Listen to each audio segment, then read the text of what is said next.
Hello aspirant, welcome to Baruipur competitive centre. তো আমরা hit যে চ্যাপ্টারটা লুসেন্ট ফিজিক্স থেকে পড়ছিলাম তার আজকের 5 নম্বর পার্ট পড়বো। আজকে আমরা থার্মোডিনামিক্সের দুটো সূত্র পড়বো। আজকের ফুল এনার্জি আছে, একদম সবাই আমার সাথে লেগে থাকো, একদম 100% কনসেপ্ট ক্লিয়ার করে দেবো। কেননা এই দুটো কনসেপ্ট সবাইয়ের জন্য ডিফিকাল্ট হয়। এই থার্মোডিনামিক্সের দুটো সূত্র, একটা ফার্স্ট ল অফ থার্মোডিনামিক্স আর একটা হচ্ছে সেকেন্ড ল অফ থার্মোডিনামিক্স, ঠিক আছে?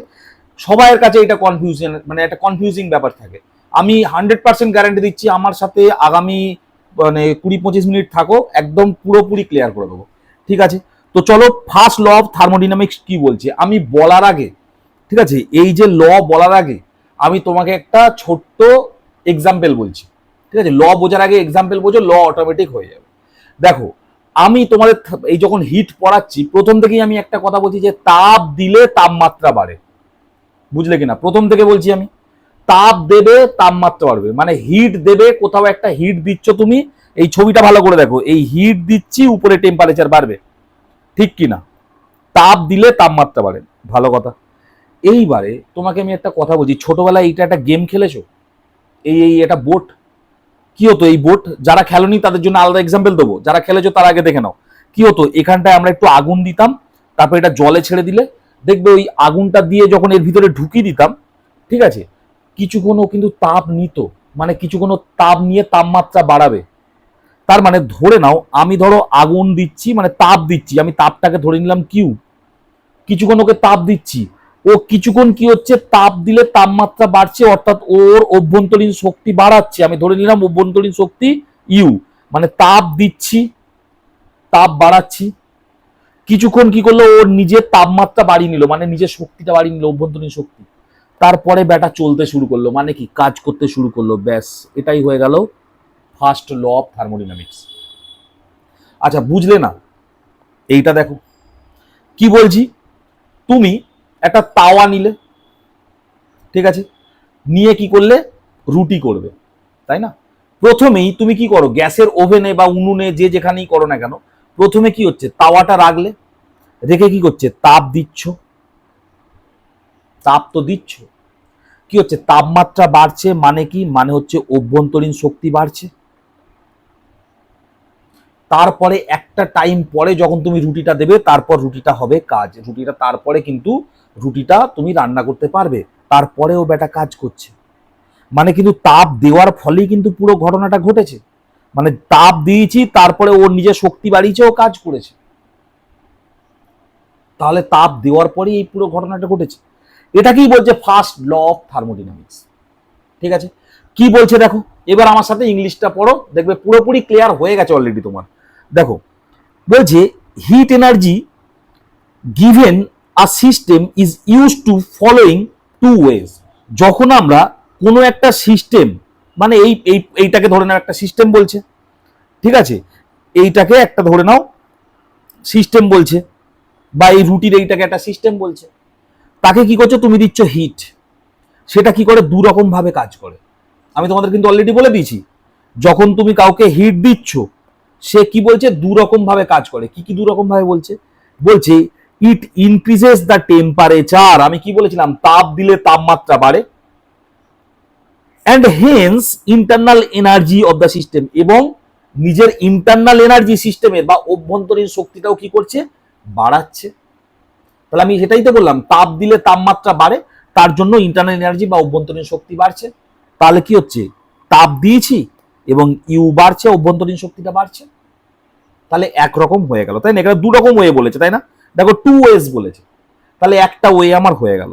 আর একটা ওয়ে কি বলছে, in doing work by the system, তারপরে কি করছে, তারপর সে কাজ করছে, আমি তোমাদের অলরেডি জিনিসটা বলেই দিয়েছি, ঠিক আছে?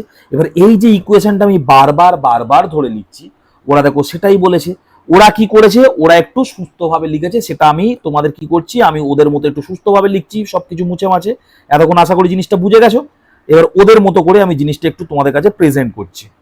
ইফ ডেল্টা কিউ, আচ্ছা, কিউ মানে কি বললাম, কিউ মানে হিট বা তাপ, সামনে ডেল্টা দিয়েছে মানে তাপটা তো পরিবর্তন করছো, তাই না? তাপটা আগে কম ছিল, বাড়ছে, পরিবর্তন হচ্ছে, তাই জন্য ওই পরিবর্তন হলে সামনে ওই রকম একটা দিতে হয়, ওটা ফিজিক্সের নিয়ম।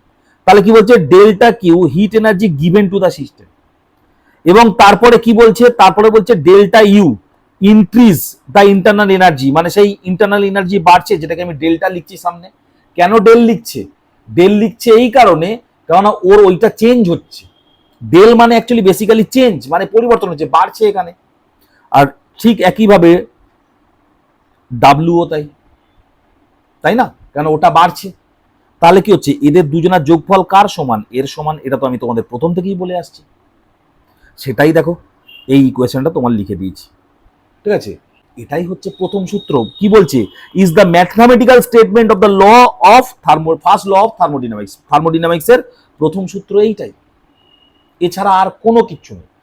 এইবারে আমি তোমাদের আরো একবার জিনিসটা বলছি। কি বললো প্রথম সূত্র? কিউ দিলাম, মানে তাপ দিলাম, অভ্যন্তরীণ শক্তি, তাপ দিলাম, তাপমাত্রা বাড়লো, হেন্স তাপ দিলাম, তাপমাত্রা বাড়লো, হেন্স অভ্যন্তরীণ শক্তি বাড়লো, তারপরে কাজ করলো, হয়ে গেল। কিন্তু এই যে অভ্যন্তরীণ শক্তি বা ইন্টারনাল এনার্জি, এটা কি কি হতে পারে? এটা দুরকম হতে পারে। একটা হতে পারে কি, একটা হতে পারে কাইনেটিক এনার্জি, আর একটা হতে পারে পোটেনশিয়াল এনার্জি। দুটোই হতে পারে। এই যে ইন্টারনাল এনার্জি কি, সেটা দুটোই হতে পারে, সেটাই এখানে বলছে। বলছে the energy of the system may be potential as well as kinetic. তোমরা যে ছোটবেলা থেকে পড়ছো এনার্জি দু ধরনের, একটা পোটেনশিয়াল এনার্জি, একটা কাইনেটিক এনার্জি। তো সেটাই এখানে বলছে। বলছে the kinetic energy arise. Kinetic energy কোথা থেকে? পোটেনশিয়াল এনার্জি মানে আমি বাংলাটা বলে দিই, মানে হচ্ছে তোমার স্থিতিশক্তি, আর কাইনেটিক এনার্জি মানে গতি শক্তি, তাই না? পোটেনশিয়াল এনার্জি তোমাদের আমি অলরেডি পড়িয়ে দিয়েছি, তোমাদের মনে আছে কি আমি জানি না। mgh potential energy equal to kinetic energy equal to half, ঠিক আছে, হাফ mv স্কোয়ার, এগুলো আমি তোমাদের পড়িয়ে দিয়েছি। তোমরা আগে যারা দেখোনি, আই এম সরি, তাদের দেখতে হবে, ঠিক আছে? দেখলে এগুলো আমি সব পড়িয়ে দিয়েছি। যাই হোক, সেটা এখানে বিষয় নয়। এখানে কি বলছে? The kinetic energy arise. Kinetic energy বাড়ে কখন? বলছে due to the molecular motion which may be, কি বলছে? এই মলিকুলার মোশন, তাদের যে মলিকুল আছে তাদের মোশনের জন্য কাইনেটিক এনার্জি বাড়ে। এবং এই যে মলিকুলার মোশন, এটা কি কি ধরনের হতে পারে? তিন ধরনের হতে পারে। একটা কি, একটা হচ্ছে তোমার ট্রান্সলেশনাল, রোটেশনাল, অ্যান্ড হচ্ছে ভাইব্রেট। দেখো মানে কিচ্ছু না, একটা হচ্ছে স্থানান্তরিত, ঘূর্ণন, আর একটা হচ্ছে কম্পন। এই তিনটের জন্য কি হচ্ছে, এই তিনটের জন্য তোমাদের হচ্ছে ওই কাইনেটিক এনার্জি সৃষ্টি হতে পারে। এইবার তুমি একটা জিনিস আমাকে বলো, এই যে সূত্রটা আমি যে পড়ালাম, ফার্স্ট ল শেষ হয়ে গেছে, এই যে সূত্রটা আমি তোমাদের বারবার বারবার করে লিখলাম এবং বললাম, তুমি একটা জিনিস কি কনফার্ম হতে পারলে যে আমি যদি একটা তাপ দিই, সেই তাপটা কি করছে, তাপমাত্রা বাড়াচ্ছে, তার জন্য কি হচ্ছে, ইন্টারনাল এনার্জি বা অভ্যন্তরীণ শক্তি কি করছে। আমি যদি তাপ দিই তাহলে কি হচ্ছে, তাপমাত্রা বাড়ছে, সেখান থেকে ইন্টারনাল এনার্জি বাড়ছে, এবং কি করছে, তারপরে সেটা কাজ করতে শুরু করছে। এবং এই দুটো কি হচ্ছে, এই দুটো ইউনিটকে আমি সমান বলতে পারছি। কেন বলতে পারছি? মানে তার মানে আমি যত বেশি তাপ দেবো, সে তত অভ্যন্তরীণ শক্তি বাড়বে এবং তত বেশি কাজ করবে। সব থেকে বড় এক্সাম্পল রেল ইঞ্জিন, আগেকার দিনে স্টিম ইঞ্জিন, বেশি করে কয়লা দিত, দেখতে সবসময় কয়লা দিয়ে যাচ্ছে। কেন? যত বেশি কয়লা দেবে তত বেশি স্টিম হবে, তত রেল জুড়ে যাবে। তাহলে ভালো করে খেয়াল করো, এখানে আমি যা করব এই দুটো সেই রকমই হবে না। মানে বেসিক্যালি এখানে কি হচ্ছে, শক্তি কিন্তু ওয়েস্ট হচ্ছে না। যেটা নিউটন ডে 1 থেকে বলে আসে যে শক্তির নিত্যতা সূত্র, শক্তি কোনোদিন ধ্বংস, ঠিক আছে, বা সৃষ্টি করা যায় না, শুধুমাত্র একটা শক্তি অন্য শক্তিতে রূপান্তরিত করা যায়। মিলল কিনা বলো, মিলল কিনা বলো? শক্তি সে কি করলো, ধ্বংস হলো না সৃষ্টি হলো, ও অন্য শক্তিতে রূপান্তরিত হয়ে গেল, ইন্টারনাল এনার্জি বাড়িয়ে নিল, কাজ করে নিল। তাহলে প্রথম সূত্র, সব থেকে ইম্পর্টেন্ট যে জিনিস থার্মোডিনামিক্সের, সেটা হচ্ছে এই first law of thermodynamics is equivalent to principle of conservation of energy. শক্তির নিত্যতা সূত্র ফার্স্ট ল ফলো করে। এইটাই সব থেকে লাস্ট লেখা, অথচ সব থেকে বেশি ইম্পর্টেন্ট। আমি বোঝাতে পারলাম? তাহলে শক্তির সংরক্ষণ সূত্র ফার্স্ট ল মেনটেন করে। তুমি তো দেখলে তো, এতবার করে বলছি, এই তাপ দিচ্ছ, ইন্টারনাল এনার্জি বাড়ছে, তা সেটা ওয়ার্ক করছে এবং সেই দুটো সমান হচ্ছে। মাঝখানে সমান আমরা কখন দিই? ইকুয়াল হচ্ছে কখন? তার মানে এনার্জি ইকুয়াল, এদিকেও ইকুয়াল, এদিকেও ইকুয়াল, তার মানে এনার্জি কোনোদিন নষ্টই হচ্ছে না, এদিক থেকে এদিকে আসছে শুধুমাত্র। তাহলে শক্তির সংরক্ষণ সূত্র ফার্স্ট ল মেনটেন করছে। তোমাদের পরীক্ষায় কেমন কোশ্চেন আসবে যে এর মধ্যে কোনটি শক্তির সংরক্ষণ সূত্র মেনে চলে? অপশন এ মানে first law of thermodynamics, second law of thermodynamics, তারপর অপশন সিতে থাকবে হচ্ছে বোথ, আর অপশন ডিতে থাকবে নান। তাহলে তোমাকে কোনটা মারতে হবে? First law of thermodynamics. আমি বোঝাতে পারলাম? এইবারে এই ফার্স্ট ল অফ থার্মোডিনামিক্সের এই যে ইকুয়েশনটা তোমাদের আমি বললাম, কি বললাম দেখো, আমি তাপ দিচ্ছি, হ্যাঁ, তাতে কি হচ্ছে, আমার অভ্যন্তরীণ শক্তি বাড়ছে, মানে তাপমাত্রা বাড়ছে, তাই জন্য অভ্যন্তরীণ শক্তি বাড়ছে এবং তার সাথে সেটা কাজ করছে। এইবারে কোনোভাবে ধরো আমি তাপ কোনো জিনিসে দিচ্ছি, খুব আস্তে আস্তে তাপ দিচ্ছি, মানে খুব আস্তে, এমন তাপ দিচ্ছি যাতে তার তাপমাত্রার কোনো পরিবর্তন না হয়। আমি বোঝাতে পারলাম? এগুলো তো সব পরিবর্তন, তাপের পরিবর্তন করলাম, কি হলো, অভ্যন্তরীণ শক্তির পরিবর্তন হলো, কাজের পরিবর্তন হলো। ভালো করে আমার কথাটা আরেকবার শোনো। আমি ধরো কোথাও একটা তাপ দিচ্ছি, মানে ধরো একটা বরফ, এবার তুমি বলে স্যার তাপ দিলে তাপমাত্রা পরিবর্তন হবে না, হতে পারে নাকি? ভালো করে ভাবো, আমি একটা বরফ নিলাম, বরফটা আমি ফ্রিজ থেকে বার করলাম, ফ্রিজ থেকে বের করে আমি এখানে রেখে দিলাম।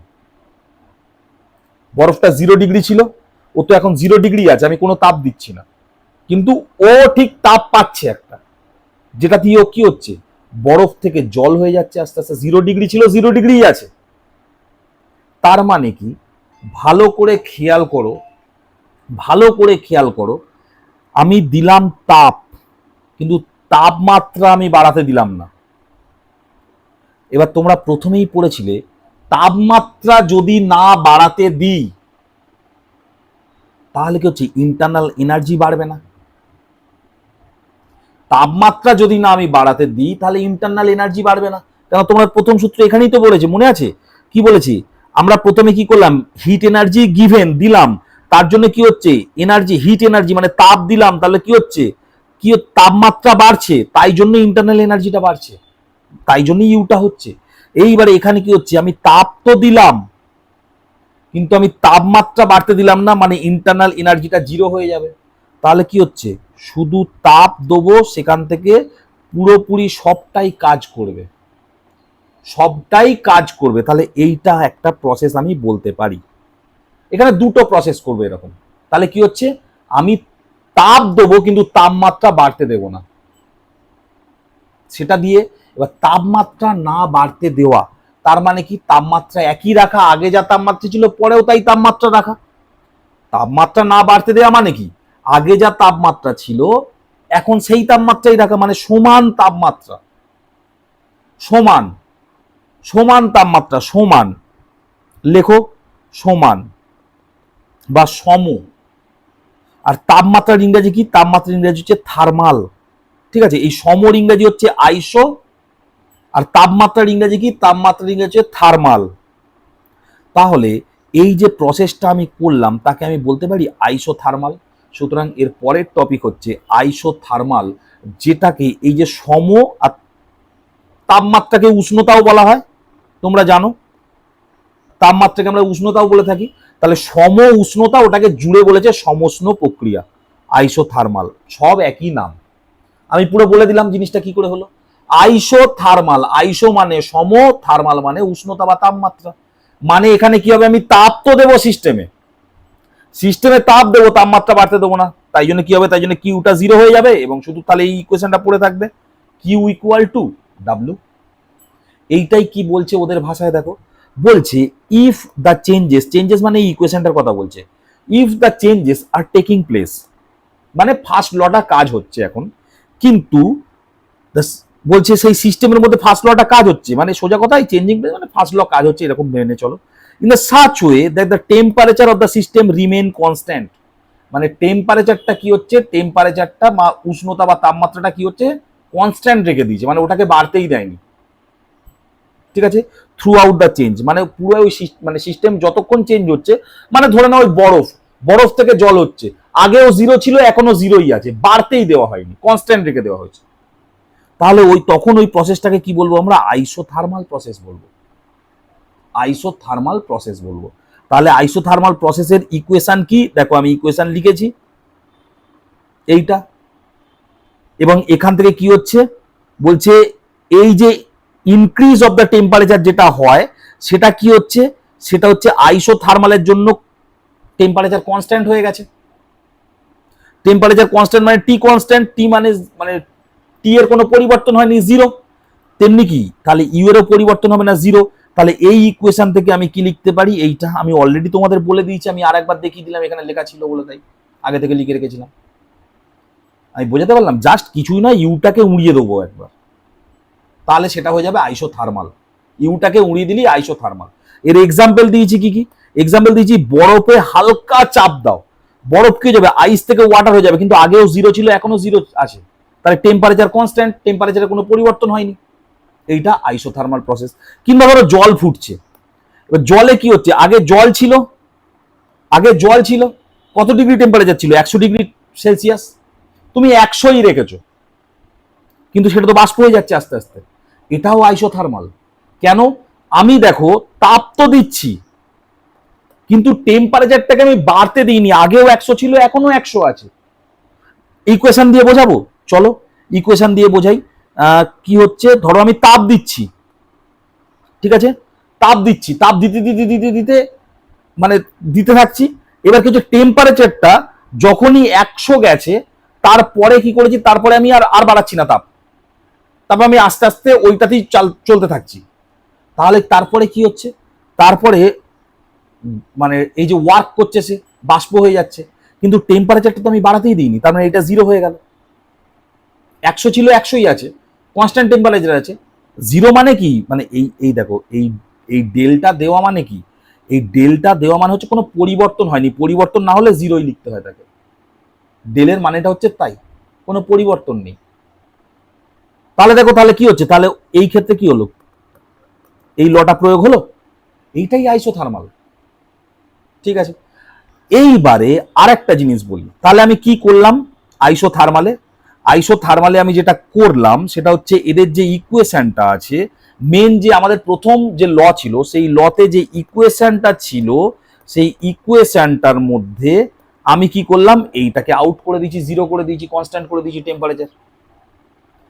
এইবারে যদি আমি তাপই না দিই, যদি আমি তাপই দেবো না, তাপ দিলে তারপর তো পুরো জিনিসটা হবে, আমি তাপই দিলাম না, মানে আমি তোমাকে একটা বারবার একটা কথা বলছি, এই যে সমষ্ণ প্রক্রিয়া, এটা কিন্তু খুব স্লো প্রক্রিয়া। এই যে প্রথম যেটা আমি বললাম আইসোথার্মাল প্রক্রিয়া, খুব স্লো প্রক্রিয়া। তা না হলে একটা জায়গায় তুমি টেম্পারেচারটাকে স্থির রাখতেই পারবে না। এই যে তুমি ধরো বাষ্প করছো যখন, ঠিক আছে, জলে যখন তুমি ফোটাচ্ছ জলটা, ঠিক আছে, তুমি যখনই তাপমাত্রা দিয়ে তোমার তাপ যখন তুমি দিচ্ছ, তাপমাত্রা এবার তুমি বুঝে গেছো যে ভাই হ্যাঁ এই তাপ দিচ্ছি, তাপমাত্রা 100 ডিগ্রি টেম্পারেচার, তুমি থার্মোমিটার দিয়ে দেখছো যে হ্যাঁ 100 ডিগ্রি টেম্পারেচার হয়ে গেছে, তাপ দিলাম 100 ডিগ্রি তাপমাত্রা হয়ে গেল, দুটো আলাদা জিনিস। এবার তুমি দেখছো না 100ই রাখতে হবে, তখন তুমি কি করবে? তখন তুমি তাপটা আসতে দেবে, মাঝে মধ্যে সরিয়ে নেবে, যাতে তাপমাত্রা না বাড়ে। তাহলে এটা কি খুব স্লো প্রক্রিয়া হবে? তো ভালো করে ভেবে দেখো। ধরো তুমি দেখছো যে জল ফুটছে, থার্মোমিটারটা এখানে চুবিয়ে দিলে, দিয়ে তুমি এখানে নিচে আগুন জ্বালিয়ে রেখেছো। এবার তুমি জানো যে আমার টেম্পারেচারটা বা তাপমাত্রাটা সবসময় 100 লাগবে। এবার দেখছো তাপ দিচ্ছ, 100 অব্দি চলে গেছে, বাষ্প হতে শুরু করেছে, তুমি জানো এইটা আর 100-র উপরে আমি নিয়ে যাবো না, 100-র উপরে এটা নিয়ে গেলেই বিপদ। তখন তুমি কি করছো? তাপটা মাঝে মধ্যে কমিয়ে দিচ্ছ, মাঝে মধ্যে সাইড করে দিচ্ছ, যাতে তাপমাত্রাটা 100তেই থাকে। এটাই আইসোথার্মাল প্রসেস, তাই জন্য এটা খুব স্লো প্রসেস। কিন্তু আমি কোনো প্রসেস এত ফাস্ট করলাম যেখানে এই তাপের ব্যাপারটাই রইল না, তাপের পরিবর্তনের ব্যাপারটাই রইল না, তখন কি হয়ে যাবে? তখন সূত্রটা হয়ে যাবে এরকম, এইটা নেই মানে জিরো, ঠিক আছে, এইটা নেই মানে জিরো, ওইটা হবে। তাহলে ভালো করে খেয়াল করো, এইটা যদি এপারে আনি তাহলে কি হচ্ছে? মাইনাস হয়ে যাচ্ছে, আর এইটা হয়ে যাচ্ছে ডাব্লিউ। তাহলে ওয়ার্ক ইকুয়াল টু কি হয়ে গেল? ওয়ার্ক ইকুয়াল টু হয়ে গেল মাইনাস ইউ। তার মানে আমি এবার তোমরা অনেকে হয়তো জিনিসটা বুঝতে পারলে না, এবার জিনিসটা আমি বোঝাচ্ছি। দেখো আমি একবার কি করলাম, একবার আমি ফর্মুলা যেটা আছে সেটা কি, সেটা হচ্ছে এইটাকে জিরো করলাম, এইবারে আমি যেটা করব এইটাকে জিরো করব, অর্থাৎ তাপকে জিরো করে দেবো, তাপ আসতে দেবো না, মানে তাপটাকে আমি রুদ্ধ করে দেবো। তাই জন্য এই প্রক্রিয়াটাকে বলে রুদ্ধ তাপ প্রক্রিয়া বা অ্যাডিয়াবেটিক প্রসেস। ফার্স্ট লতে দুটো প্রসেস, একটা ওই সমষ্ণ যেটা টেম্পারেচারটাকে রুদ্ধ করে এইটাকে জিরো বানিয়েছো, যেটাকে তুমি আইসোথার্মাল বলছো, আর একটা হচ্ছে অ্যাডিয়াবেটিক বা হচ্ছে রুদ্ধ তাপ, মানে যেটাকে আমি এইটাকে জিরো বানিয়ে খেলা খেলবো। দুটোই তো প্রসেস। তো সেকেন্ড প্রসেসটা এবার করছি। সেকেন্ড প্রসেসটা কি বলছে দেখো, if the changes are taking place in a system, মানে changes are taking place in a system মানে হচ্ছে ওই গল্পই হচ্ছে, ফার্স্ট ল হচ্ছে, তার মানে এইটাই হচ্ছে সিস্টেমে, এইটা হচ্ছে ইন আ সাচ ওয়ে, এমন ভাবে হচ্ছে there is no exchange of the heat energy, মানে এই যে হিট এনার্জির কোনো এক্সচেঞ্জই হচ্ছে না, মানে এটাকে জিরো করে দাও, between the system and the surrounding, ওই ওটা তো বলতেই হয় তাই বলেছে, then the process is call adiabatic process, তাহলেই তাকে আমরা রুদ্ধতাপ প্রসেস বলবো। ব্যাস, এখান থেকে আমি এটাকে এপারে আনবো মাইনাস ইউ, আর এখানে কি হচ্ছে ডাব্লু। এবারে তোমরা যখন মানে একটু ফিজিক্সে যারা একটু জ্ঞানীগুণী মানুষ, তারা এইসবের আগে একটা করে এরকম এই লিখে দেয়, ঠিক আছে, একটা করে এরকম ডেল সাইন দিতে, মানে ওটা পরিবর্তনের সাইন, এমনি কিছু না, তুমি বোঝার জন্য নর্মালি বোঝো তাহলেই হবে। এইবারে কথা হচ্ছে তাহলে এই জিনিসটা তুমি কোথায় দেখেছো, এই যে রুদ্ধ তাপ, এই জিনিসটা তুমি কোথায় দেখেছো? এই জিনিসটা তুমি দেখেছো সাইকেল থেকে, সাইকেল ছেড়ে দাও, বডি স্প্রে কোনোদিন গায়ে মেরেছো? বডি স্প্রে গায়ে মেরেছো, কি লাগে? ঠান্ডা লাগে না? কেন লাগে ভেবে দেখেছো? রুদ্ধতাপ প্রক্রিয়ার জন্য, অ্যাডিয়াবেটিকের জন্য। তুই বললে কি করে স্যার? আমি প্রমাণ করে দিচ্ছি। করে মারলে এত স্পিডে গেল ওটা, দেখো কোনো টাইমই দেয়নি, মানে বাইরে থেকে যে কোনো একটা কাজ করতে গেলে একটা এনার্জি লাগে, তার সারাউন্ডিং থেকে হিট এনার্জি নিতে হয় অনেক সময়, ঠিক আছে, একটা এনার্জি লাগে। তাহলে ফার্স্ট ল সব সময় কাজ করে, ঠিক আছে, মানে যে কোনো একটা কাজ করা মানে একটা সিস্টেম, সে তার একটা এনার্জি লাগে, এই কাজ তুমি করবে, তার তাপ লাগে, ঠিক আছে, অভ্যন্তরীণ এনার্জি লাগে, এটা তো একটা কাজ করছো। যে কোনো জিনিসই একটা কাজ করে মারলে একটা কাজ হলেও, এই কাজ যখনই হয় তখন কি হয়, অভ্যন্তরীণ শক্তি, হিট এনার্জি সবকিছুই তোমার একটা কাজ হয়। কিন্তু এটা এত জোরে কাজটা হয়ে গেছে যে এই তাপ নেওয়ার সময়ই হয়নি, তাপটা যে হবে তার কোনো সময়ই ছিল না। তাহলে কি হচ্ছে, তাহলে এটা জিরো হয়ে গেছে। জিরো হয়ে গেছে মানে কি, ইউ প্লাস ডাব্লু। তাহলে কি হচ্ছে, ইউটাকে ওপারে নিয়ে চলে যাও, মাইনাস ইউ, এদিকে ডাব্লু। এই ডাব্লু মানে কি বলেছিলাম আমি, মনে আছে? অভ্যন্তরীণ শক্তি। অভ্যন্তরীণ শক্তি কখন হয়? যখন তাপ দিচ্ছি, তাপমাত্রা বাড়ছে, তারপরে হয় অভ্যন্তরীণ শক্তি। আমি তোমাদের প্রথমেই বললাম না? না হলে পিছন থেকে গিয়ে একটু দেখে নাও। তাপ দিলে তাপমাত্রা বাড়লো, তারপরে হয় অভ্যন্তরীণ শক্তি। তাহলে এখানে অভ্যন্তরীণ শক্তির আগে মাইনাস আছে, মানে তাপমাত্রাও মাইনাসে চলে যাবে। তাই জন্যই দেখো, যখনই তুমি মারলে টেম্পারেচার নিচের দিকে চলে গেল, তোমার ঠান্ডা লাগলো। আমি বোঝাতে পারলাম? আচ্ছা, বডি স্প্রে তোমার কাছে নেই, মুখটা নাও, হাওয়া নাও, মুখটা সরু করো, ঠান্ডা লাগলো? কেন হলো? মুখটা নিলে একটা কাজ করলে, কিন্তু এত স্পিডে কাজটা হলো, ও তাপমাত্রা কোথাও থেকে পাইনি, ও তাপ আশেপাশ থেকে পাইনি, তাপটা জিরো হয়ে গেছে। সরি, তাপমাত্রা কেন বললাম, তাপ আশেপাশ থেকে পাইনি, তাপটা হয়ে গেছে জিরো। কাজটা হয়ে গেল কি হচ্ছে, মানে ওই অভ্যন্তর থেকেই ও কি করেছে, নিজের কাজ করার জন্য অভ্যন্তরীণ শক্তি টেনে নিয়েছে, তার জন্য টেম্পারেচারটা পড়ে গেছে, তাই জন্য মাইনাস আগে হয়ে গেছে। ঠিক আছে, আমি বুঝতে পারলাম। এইটাই হচ্ছে কি, এইটাই হচ্ছে অ্যাডিয়াবেটিক প্রসেস। খুব কমপ্লিকেটেড প্রসেস কিন্তু, ঠিক আছে, তোমাদের পড়াও বলে কিন্তু আমি মানে আজকের সত্যি কথা বলতে, আজকে ধরো সন্ধ্যা থেকে আমি নিজেই ভাবছি, এখন প্রায় মানে কটা বাজে, এখন 12টা বাজে আমি যখন ভিডিওটা শ্যুট করছি, ঠিক আছে, খেয়ে দে, কিন্তু কথা হচ্ছে আমি সন্ধ্যা থেকেই ভাবছি আমি কি কি এক্সাম্পল দেবো, তা নাহলে সহজে বোঝানো যাবে না। ঠিক আছে, এইবার দেখো, আমি লিখে লিখেও তোমাদের পড়াও ভেবেছিলাম, তো আমি নর্মালি বলে দিয়েছি। তো দেখো, একবার লিখে লিখে যেমন লিখেছি তেমন ভাবে একটু, যেমন লেখা আছে তেমন ভাবে চলো। কি বলছে দেখো, এটা তো প্রথম সূত্র, তোমাদের হাজারবার আমি বলে দিয়েছি, সিস্টেমকে কাজ করতে হলে কি হলে তাপ শক্তি লাগে, মানে সিস্টেম এই যে কাজ করছে তার জন্য তাপ শক্তি লাগে, তাপ শক্তি না হলে সিস্টেম কাজই করবে না। ঠিক আছে, ঠিক আছে। এইবার কি বলছে, সিস্টেম কাজ করছে কিন্তু তাপ শক্তি গ্রহণ বা বর্জন করা করছে না। কাজ করছে, তাপ শক্তি গ্রহণ বা বর্জন করা করছে তো না, টাইমই পাচ্ছে না করার, তাহলে এটা জিরো হয়ে গেল। তাপ শক্তি গ্রহণ বা বর্জন হচ্ছে না, কেটে দিয়েছি এখানে, তাই জিরো হয়ে গেল। এইবার কি হচ্ছে, যোগ, তারপরে ইকুয়েশনটা এটা দাঁড়িয়ে গেল, তোমাদের এই ইকুয়েশন সলভটাও আমি দেখেছি। এবার এটা কি হচ্ছে, সিস্টেম যে এই কাজ করছে বা ডাব্লিউ যে কাজ করছে, এর যে শক্তি সে নিজের ভিতর থেকেই জোগাড় করছে।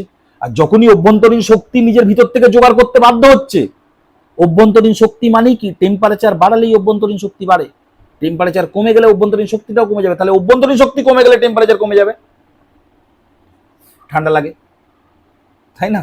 এই জন্যই তো আমরা দেখবে না জেনে বুঝেই আমরা এই সমস্ত অ্যাপ্লাই করি, অ্যাডিয়াবেটিক যে প্রসেস, যেটাকে আমরা কম্প্রেসার বলি, হাওয়ার কম্প্রেসার।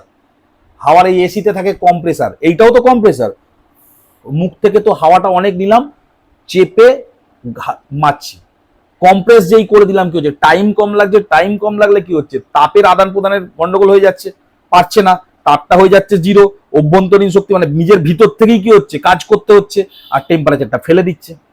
কারণ অভ্যন্তরীণ শক্তি তখনই বাড়ে যখন টেম্পারেচার বাড়ে, কিন্তু এখানে তো ওইসব হচ্ছে না, কমে যাচ্ছে। তাহলে বডি স্প্রেড এক্সাম্পল দিয়েছি, সাইকেলের হাওয়া, সাইকেলের দেখবে আমরা ছোটবেলায় যারা আমরা সাইকেল টাইকেল চালিয়ে স্কুলে টুলে যেতাম, গেলাম তো এরকম খুললে করে খুলে যাবে, যেখানে লাগবে ঠান্ডা হাওয়া লাগবে, কেন? সেম কারণ। ঠিক আছে, এটা একটা দ্রুত প্রসেস। দ্রুত প্রসেস কি হচ্ছে, কিউ গ্রহণ বা বর্জন করার সময়ই নেই, মানে তাপ গ্রহণ বা বর্জন করার সময় নেই।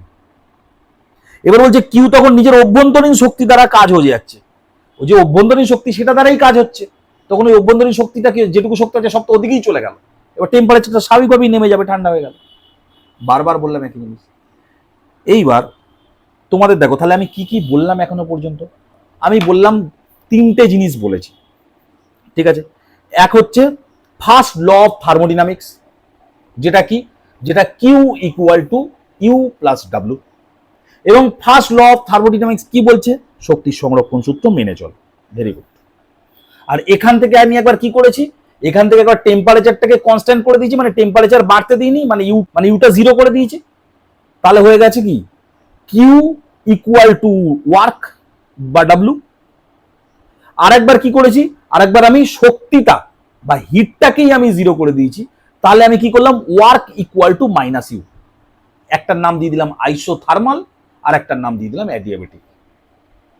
এই তো প্রসেস, আর তো কিছু করিনি। এবার একটা জিনিস আমি তোমাকে বলবো, দেখো হাতটা গরম হচ্ছে, কাজ করছি, অভ্যন্তরীণ শক্তি বেড়েছে, হাতটা গরম হয়েছে, ভালো করে জিনিসটা বোঝো। কাজ করেছি, অভ্যন্তরীণ শক্তি প্রথমে বেড়েছে, তারপরে হাতটা গরম হয়েছে, এখানেও শক্তি ফলো হচ্ছে, এখানেও সূত্র ফলো হচ্ছে। কাজ করছি, অভ্যন্তরীণ শক্তি, দেখো প্রথমে কিন্তু কিছু, তুমি যখন ঘষা শুরু করবে, কাজ করছি কিছুক্ষণ কিন্তু ও গরম হবে না, অভ্যন্তরীণ শক্তিটা ও বাড়ি নিল, তারপরে কি হচ্ছে, তারপরে হচ্ছে তোমার তাপ দেখো বেড়ে গেছে, হাত আর গরম লাগছে। সবসময় যে সোজা দিক দিয়ে যাবে, তাপ দেবো তারপরে কাজ হবে এরম নয়, কাজ হলেও তো তাপ হয়, এদিক দিয়েও তো আসতে পারে। তাহলে শক্তির নিত্যতা সূত্র সবসময় অ্যাপ্লিকেবল হচ্ছে, গরম হয়ে গেছে, ফার্স্ট ল। ফার্স্ট ল সবসময় তোমাকে শক্তির নিত্যতা সূত্র সবসময় মেনটেন করবে, শক্তি সংরক্ষণ হচ্ছে, ফার্স্ট ল তোমাকে বলবেই বলবে। তাহলে এরকম করলাম, হাতটা গরম হলো, ফার্স্ট ল এটা বলছে। আচ্ছা, হাতটা আমি গরম করলাম, তাহলে কি কাজ করবে? হাতটা আমি গরম করলাম, যদি এরম করি হাত গরম, মানে কাজ করছি হাত গরম হচ্ছে, হাত গরম করলে কি কাজ হবে? এই কাজটাই হবে। এটা কি ফার্স্ট ল বলতে পারে? ফার্স্ট ল এটা নিয়ে কোনো কথাই বলছে না, ফার্স্ট ল এটা নিয়ে কোনো কথাই বললো না। মানে সংরক্ষণ সূত্র তো বলে দিচ্ছে শক্তি সংরক্ষণ হবে, কিন্তু কোন দিক দিয়ে কাজটা হবে সেটা কিন্তু বলছে না। একটা সিম্পল এক্সাম্পল দিচ্ছি, চা রাখলাম, চাটা গরম আছে, পরিবেশে রাখলাম, চাটা ঠান্ডা হবে। চাটা গরম আছে, চাটা ঠান্ডা হবে। ফার্স্ট ল এটা বলেছে, ঠিক আছে, শক্তি সংরক্ষণ সূত্র এখানে যাচ্ছে, পরিবেশে গরমটা মিশে যাচ্ছে, হচ্ছে, ঠিক আছে, কিছু এনার্জি বাইরে বেরিয়ে গেছে। আচ্ছা, কিছু এনার্জি ভিতরে দিলেও কি আবার গরম হয়ে যাবে? এটা বলছে না।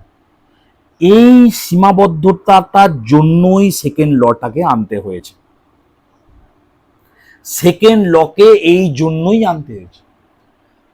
কি বলছে দেখো, সেকেন্ড ল অফ থার্মোডিনামিক্স বলছে যে ফার্স্ট ল অফ থার্মোডিনামিক্স কি বলেছে, গ্যারান্টি দিয়েছে কিসের, যে হচ্ছে that in the thermodynamic process energy will be conserved. First law of thermodynamics কি বলেছে, যে এনার্জি কনজার্ভ থাকবে, মানে শক্তি সংরক্ষণ সূত্র মেনে চলবে, এটা ফার্স্ট ল বলেছে। কিন্তু first law doesn't tell, first law এটা কিন্তু বলেনি whether a given process in which energy is conserved will take place or not. First law এটা বলেনি একটা গিভেন প্রসেস তোমার দেওয়া আছে যেখানে এনার্জি কনজার্ভ হচ্ছে, কিন্তু সেই জিনিসটা হবে কি হবে না। মানে আমি যেটা বললাম, আমি যে এইটা করলাম, তাপ হচ্ছে, গ্যারান্টি দিচ্ছে ফার্স্ট ল যে শক্তির সংরক্ষণ সূত্র এখানে মেনে চলা হচ্ছে। আমি হাতটা গরম করলাম, সেটা তো হচ্ছে তোমার শক্তি তো কনজার্ভ, মানে শক্তির সংরক্ষণ সূত্র তো মেনে তো চলছে, কিন্তু এই কাজটা কি হচ্ছে, এই কাজটা হবে কি হবে না, এটা ফার্স্ট ল বলতেই পারবে না। আমি বোঝাতে পারলাম? ফার্স্ট ল সবসময় বলবে শক্তি সংরক্ষণ হবে, কিন্তু শক্তি যেখানে সংরক্ষণ হয়ে আছে সেখানে যে ওই কাজটা হবে কি হবে না, মানে ওই প্রসেসটা হবে কি হবে না, সেটা ফার্স্ট ল বলতে পারে না। ঠিক আছে, এই যেখানে এই জিনিসটা বলার জন্যই কি হচ্ছে, বলছে the second law of thermodynamics give the answer. Second law of thermodynamics এই আনসারটা দিতে পারে। দেখো আমি তোমাদের এক্সাম্পল দিচ্ছি, চা গরম থেকে ঠান্ডা হচ্ছে, শক্তি সংরক্ষণ সূত্র মেনেই চলবে। পৃথিবীতে কোনো কিছু নেই যে শক্তি সংরক্ষণ সূত্র মেনে চলবে না। গরম চা আছে, মানে চারটাকে কি হয়েছে, চারটাকে তো তুমি হিট দিয়েছিলে, তাই জন্য টেম্পারেচার বেড়েছিল। ফার্স্ট ল দেখো না, হিট দিয়েছিলে, তাই জন্য প্রথমে টেম্পারেচার বেড়ে কিছু অভ্যন্তরীণ কাজ করে নিয়েছে, এবং তারপরে কি হচ্ছে, তারপরে কিছু ওয়ার্ক করে নিয়েছে। এবার ওয়ার্ক মানে ওই স্ট্রিম, ধরো যে ওই স্ট্রিম ফিম যেগুলো ওঠে, বাষ্প ওঠে, এবার বাষ্প দিয়ে দেখো কাজও করা যায়, তুমি বাষ্প চালিত রেল ইঞ্জিন জানো, ওটা দিয়ে কাজ করে, মোটামুটি এই সূত্রটাই মেনে চলে। ঠিক আছে, এবার কি হচ্ছে, তুমি এইটা নিয়ে চাটা ফেলে রেখে দিয়েছো কোথাও একটা, ঠিক আছে, তাহলে কি হচ্ছে, ওই ওয়ার্ক করে যাচ্ছে, ওর মতো কি হচ্ছে, ওই বাষ্প বেরোতে থাকছে, টেম্পারেচার আস্তে আস্তে কমে নিচে চলে এলো। কিন্তু তুমি ঠান্ডা চা রেখে দিয়েছো, এখানেও তো শক্তির সংরক্ষণ সূত্র মেনে চলছে। যদি শক্তির সংরক্ষণ সূত্র যদি মেনে চলতে পারতো, ঠিক আছে, সে মানে ধরো তুমি এনার্জিটা, মানে শক্তির সংরক্ষণ সূত্র মেনে চলছে, তাহলে ধরো মানে ও কি উল্টো কাজটা করবে, যে ও অটোমেটিক আবার গরম হয়ে যাবে? মানে ব্যাপারটা এরকম, পাহাড় থেকে জল নিচের দিকে পড়ে, শক্তির সংরক্ষণ সূত্র মেনে চলে, কিন্তু শক্তির সংরক্ষণ সূত্র মেনে কি ও নিচ থেকে উপর দিকে যাবে, মানে কোন দিকে যাবে, কোন ডিরেকশনে যাবে, এটা কিন্তু বলে না।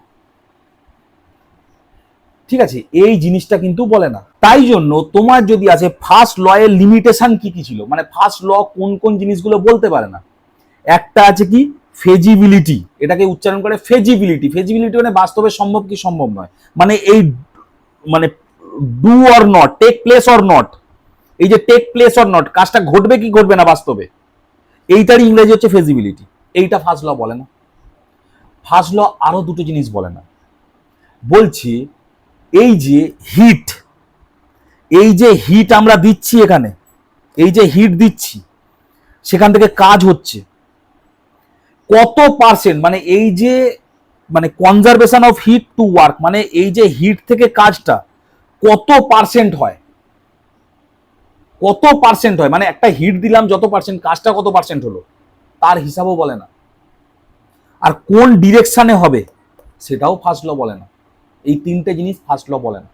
তাহলে ফার্স্ট ল তো এই তিনটে জিনিস বললো না, তাহলে কি হবে? তাহলে এই জিনিসগুলোর উত্তর দিতে হবে। প্রথমটা তো ছেড়ে দাও, এটা টেক প্লেস অর নট, এটা তো সেই সিচুয়েশনটা বলে, যেটাকে আমি ফেজিবিলিটি বলছি। এই যে এখানে তোমাদের আমি যেটা করলাম, একটু ভালো করে দেখাচ্ছি। এই যে টেক প্লেস অর নট, ঠিক আছে, এইটা কি, এটা তো ফেজিবিলিটি, এটা তো সেই সিচুয়েশনটা বলবে। কিন্তু এই যে তারপরের দুটোর কথা যেটা বলছি, যে হিট এনার্জির যে কনভারসেশন আর এই যে ডিরেকশন, এই দুটো জিনিস কিন্তু, এই দুটো জিনিসের উত্তর দুজন দিয়েছে। সেই দুজনই কিন্তু সেকেন্ড ল এর কথা বলছে। সেই দুজন কে কে তোমরা সবাই জন্য, একজন হচ্ছে কি, একজন হচ্ছে কেলভিন আর একজন হচ্ছে সেলসিয়াস। মানে ফার্স্ট ল তিনটে জিনিস বলতে পারে না। মানে ফার্স্ট ল এর সীমাবদ্ধতা যদি তোমার জিজ্ঞেস করা হয়, বাট লিমিটেশন, তাহলে তিনটে জিনিস। এক হচ্ছে ফেজিবিলিটি, ফেজিবিলিটি। দু নাম্বার কি, দু নাম্বার হচ্ছে কি, দু নাম্বার হচ্ছে তোমার যে হচ্ছে এনার্জির যে মানে মানে কনভারসেশন, সেটা কত পার্সেন্ট হবে সেটা বলতে পারে না। আর তিন নাম্বার কি, তিন নাম্বার হচ্ছে ওর ডিরেকশন, এনার্জি কোন দিকে যাবে সেটাও বলতে পারে না। প্রথমটা তো আমি কি বললাম, কন্ডিশন বলবে। আর এই দুটোর উত্তর সেকেন্ড লতে দুজন বিজ্ঞানী দিয়েছে, তার নাম কি কি, একটা কেলভিন আর একটা সেলসিয়াস।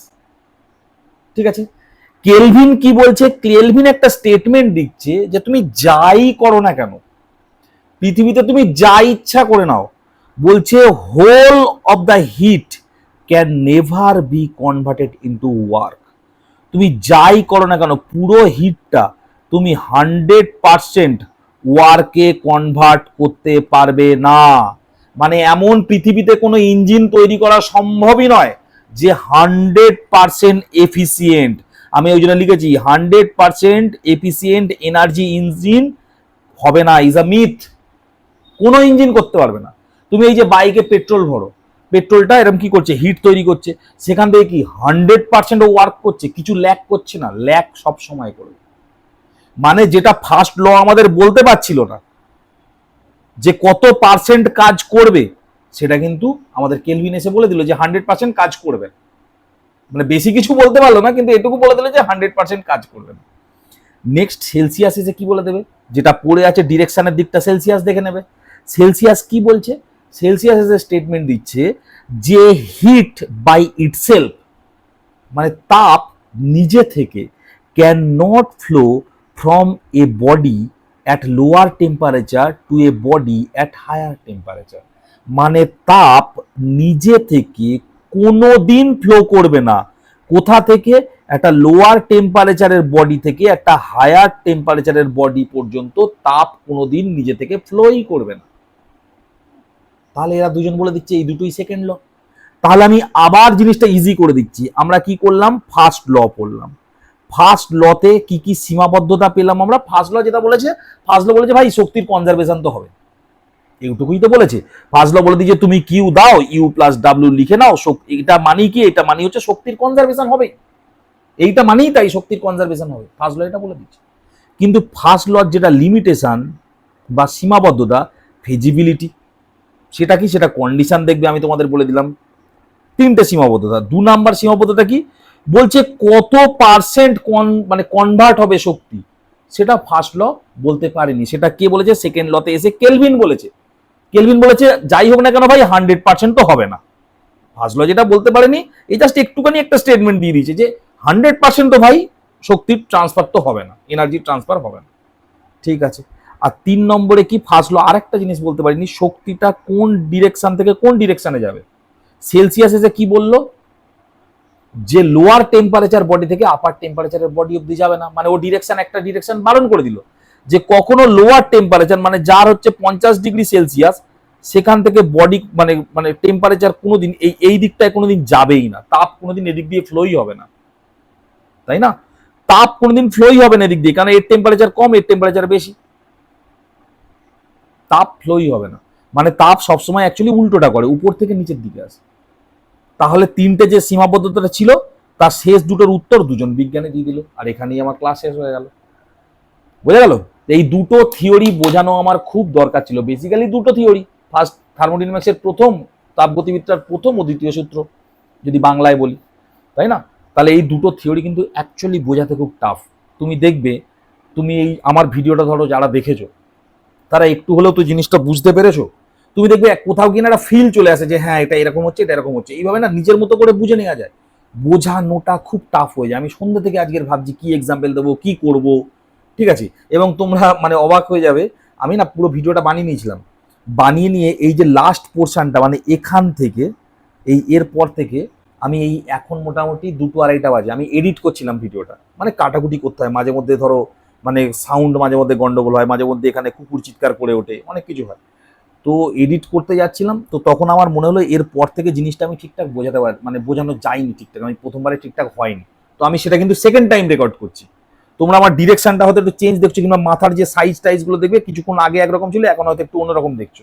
তার কারণ আমি এখানে এসেও চেঞ্জ করছি, কারণ এই জিনিসগুলো বোঝানোটা খুব ডিফিকাল্ট। আমি যখন মনে করি যে একটুখানি কোথাও গন্ডগোল হয়ে গেল, এই জিনিসটা আমি আর একটু বেটার করতে পারতাম, আমি কিন্তু সঙ্গে সঙ্গে আবার রেকর্ড করি। বুঝতে পারলাম? সুতরাং এগুলো কিন্তু সত্যি বোঝানো একটু ডিফিকাল্ট। কিন্তু এবার তোমরা বলো স্যার, অনেকেই আমাকে কমেন্ট করো যে স্যার আপনি শেষ করছেন না, শেষ করে দিন, তাহলে আমাদের পরীক্ষাগুলো ভালো করে দিই। ব্যাপারটা কি বলতো, শেষ আমি করতেই পারি। আমি জিনিসটা মানে মানে ব্যাপারটা হচ্ছে কি বলতো, এই ভিডিওটা আমি অনেক দিন ধরেই তো বানাচ্ছি, কিন্তু দেখি কেউ খুব একটা দেখে না। প্রথমে একটা দুটো ভিডিও মানুষ ভালো রকম দেখেছিল, তারপর দেখলাম কেউ দেখে না, তাই জন্যই আমি খুব একটা বানাই না। কিন্তু অনেকে রিকোয়েস্ট করছো, তাই জন্য এবার আমি শেষ করে দেবো। ঠিক আছে, যাকে অনেকক্ষণ হয়ে গেল, আজকে এই পর্যন্তই থাক, দেখা হবে পরের ভিডিও, ততক্ষণ স্টে টিউন এন্ড বাই।